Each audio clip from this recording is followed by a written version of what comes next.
Кунта Хаджи Кишиев, да будет возвышена его святость, родился в селении Илсханьюрт Гудурмесского района в семье Киши и Хеды.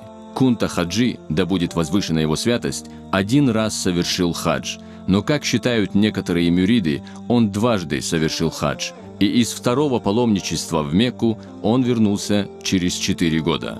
Проповедовал кадарийский тарикат. Учениками Кунты Хаджи, да будет возвышена его святость, были многие достойные шейхи, такие как Бамадгири Хаджи Ауда из Автуров, Маа из Мелчхи, Юсуп Хаджи из Махкитов, Мухаммед Мола Ат-Салам из Элистанджи, Коврнак Хаджи из Гихи, Умар Хаджи из Андов, Дагестан и другие. Да будет доволен ими Аллах.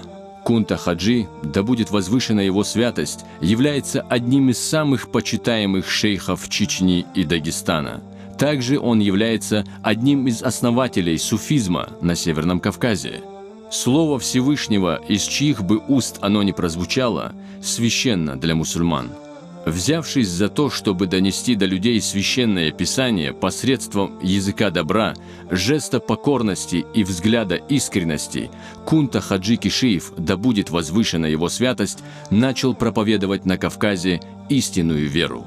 Он провозглашал исламскую религию путем чтения своих проповедей, рассказывал об аспектах истинности и справедливости, о жизни и деятельности пророка Мухаммада, да благословит его Аллах и приветствует его сподвижников, асхабов, уверовавших в Аллаха милостивого, милосердного и последовавших за ним.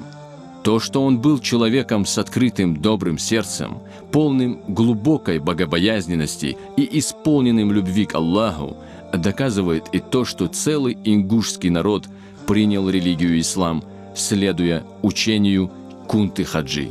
Да будет возвышена его святость.